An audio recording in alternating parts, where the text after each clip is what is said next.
चलें जी, बिस्मिल्लाहिर्रहमानिर्रहीम। आपका शुक्रिया कि आप आज यहाँ तशरीफ़ लेकर आए। आपके इल्म में है कि जब से ये इम्पोर्टेड हुकूमत का क़याम पाकिस्तान के अंदर अमल में लाया गया है, पाकिस्तान की जो आवाम है उसकी मुश्किलात के अंदर आए रोज़ इजाफ़ा होता जा रहा है। और आपने देखा कि मुल्क की जो माशी सूरत हाल है वो इतनी ख़राब हो चुकी है कि आए रोज़ मुल्क के जो फॉरेन रिज़र्व्स हैं वो नीचे गिरते जा रहे हैं और इम्पोर्टेड हुकूमत की किसी किस्म की कोई ना सिमत नज़र आ रही है, ना कोई अवामी फ़लाह के मंसूबों के हवाले से, अवाम को रिलीफ़ देने के हवाले से इनकी को तरजीहात जो हैं वो सामने आ रही हैं। बुनियादी तौर के ऊपर आप देखें कि बजट आने से पहले एक मिनी बजट पेश किया गया जो कि सिर्फ़ और सिर्फ IMF को खुश करने के लिए था और पाकिस्तान का जो आम आदमी है, जो गरीब आदमी है, उसको कुचलने के लिए था, जिससे इस इम्पोर्टेड हुकूमत की जो तरजीहात हैं वो बिल्कुल खुल के वाज़े हो जाती हैं।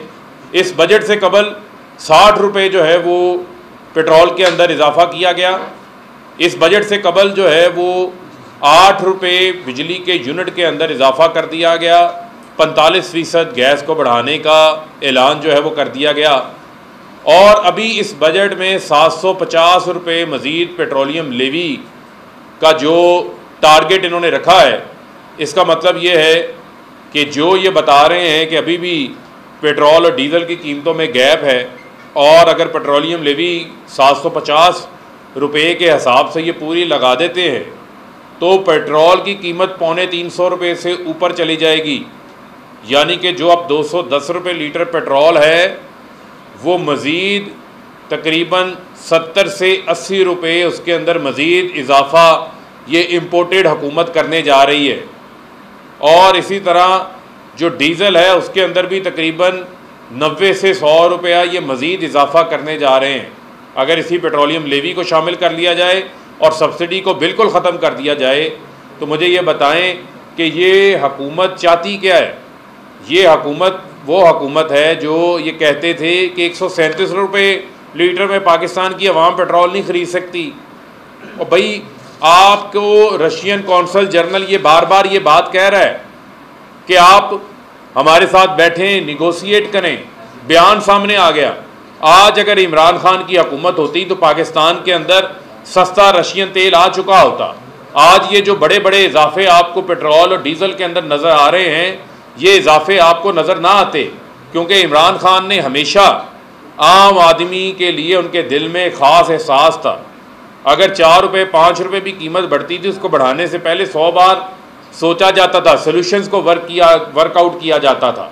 ऐसे अवाम के ऊपर जहाँ पर आपकी 40% आबादी ख़तः गुर्बत की लकीर से नीचे रहती हो, जो रोज़मर्रा दिहाड़ीदार मजदूर हो, उसके ऊपर आप ऐसे बोझ नहीं डाल सकते।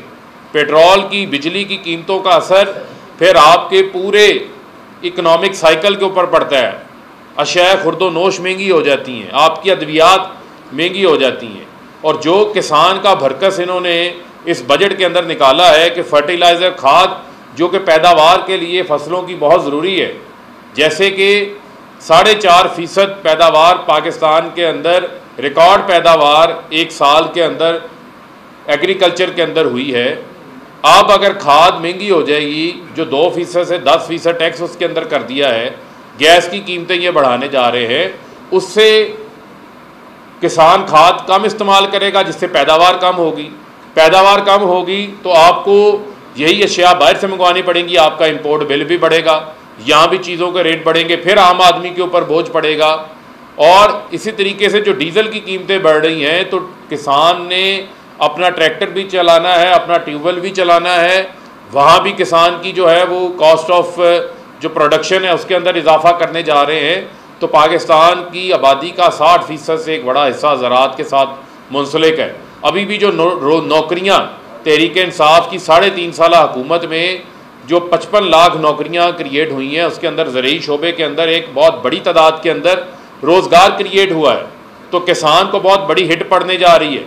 और जो सनतों की तरक्की थी, यानी कि एक तरफ जो इक्तिसादी सर्वे आया एक तरफ ये 30 साल का तजर्बा, 30 साल की हुकूमतें हैं, दूसरी जानिब 3.5 साल की इमरान खान की पहली बार की हुकूमत है। यानी मुसलसल कोरोना, जो कि 100 साल में एक ऐसी वबा आती है जिसने दुनिया की मईशतें तबाह कर दी, लॉकडाउन लग गया, दुनिया का जो एवरेज कर्जा है, जो उनका डेट टू जीडीपी है, वो 10% मज़ीद उसमें इजाफा हुआ दुनिया के अंदर। जहाँ दुनिया में बहुत सारी अमवात हुई, वहाँ पाकिस्तान के अंदर पाकिस्तान ने जो है वो इनक्रेडिबल, एक ज़बरदस्त, इंक्लूसिव, सस्टेनेबल शरह तरक्की दिखाई, जीडीपी ग्रोथ दिखाई मुसलसल 2 साल तकरीबन 6% के लिहाज से, जहाँ पर हमारी लार्ज स्केल मैन्युफैक्चरिंग 10.5% जिसमें इजाफा होता है, इंडस्ट्री में 7% इजाफा होता है, एग्रीकल्चर में 4.5% इजाफा होता है, आपकी कपास की फसल में इजाफा, आपकी गन्ने की पैदावार में इजाफा, चावल की पैदावार में इजाफा, मकई की पैदावार में इजाफा, इसके अलावा और बहुत सारी फसलों की पैदावार में इजाफा हुआ। और कपास तो डायरेक्टली हमारी जो टेक्सटाइल की सनत है उससे वाबस्ता है, और उससे हमें ज़्यादा पैदावार होने से हमें कम धागा जो है वो इंपोर्ट करना पड़ा, जिससे हमारे इंपोर्ट बिल के ऊपर कम बोझ आया। और एक तरफ ये 30 साल की कारकर्दगी है, दूसरी जानिब ये 3.5 साल की हमारी इमरान खान की कारकर्दगी है, जिसके अंदर जो एक्सपोर्ट्स हैं, जो ये बात करते हैं, एक्सपोर्ट्स हमें मिली थी 2013 से 2018 में 24 अरब डॉलर के ऊपर, कोई इजाफा नहीं इन्होंने किया। और ये जो एहसन इकबाल बांग्लादेश का कहते हैं, बांग्लादेश 2013 से 2018 में, 2013 में बांग्लादेश की एक्सपोर्ट्स 24 अरब डॉलर थी, 5 साल बाद उसी बांग्लादेश की एक्सपोर्ट्स 40 अरब डॉलर पे थी, और पाकिस्तान 5 साल बाद वहीं के वहीं खड़ा था, कोई इजाफा नहीं हुआ।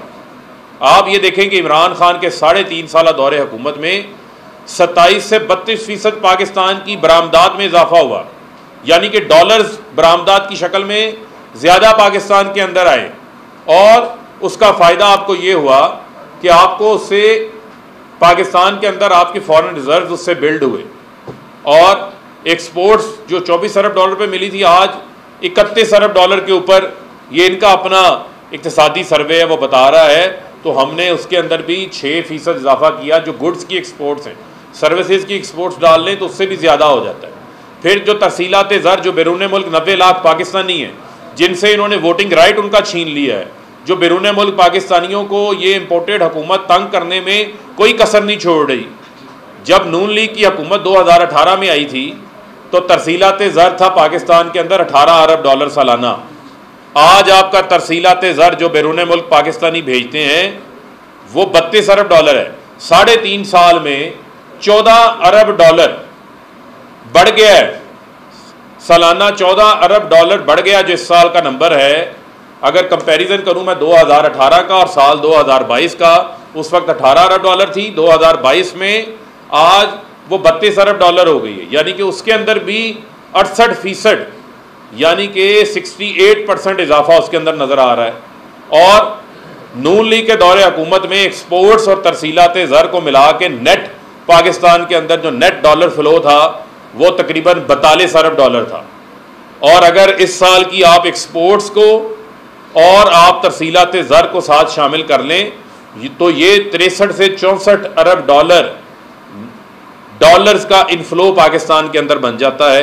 तो मैं समझता हूँ कि इमरान खान ने इन 3.5 साल के अंदर ना सिर्फ पाकिस्तान की मैशत को मजबूत किया, जो ये कहते थे कि नाहल है, इनकी टीम नाहल है, ये डिलीवर नहीं कर सकते, आज हमारे जो नंबर्स हैं वो बता रहे हैं कि इमरान खान ने तमाम तर चैलेंजेस के, कोरोना के, टड्डी दिल के, भारत के बॉर्डर्स के ऊपर टेंशन्स के अलावा जो दुनिया के अंदर आलमी सुपर साइकिल प्राइसिस का आया था, उसके अलावा बेहतरीन जो है वो परफॉर्म किया है। तो मुझे आप ये बताएं, अच्छी खासी चलती हुकूमत को हटाने की क्या ज़रूरत थी? आज पाकिस्तान के ऊपर जो बैंक डिफ़ॉल्ट की तलवार लटक रही है वो ना लटक रही होती। आज हमारा सरमायादार का कॉन्फिडेंस बहाल हो चुका था, कंस्ट्रक्शन सेक्टर चल रहा था, सनतें चल रही थी। आज पाकिस्तान के अंदर हर शोबा पूरे कॉन्फिडेंस के साथ सरमायाकारी भी कर रहा था, और बड़ी तेज़ी से पाकिस्तान के अंदर जो है हमारी मैशत मजबूत होती जा रही थी। लेकिन इनको पता था कि इमरान खान 5 साल पूरे कर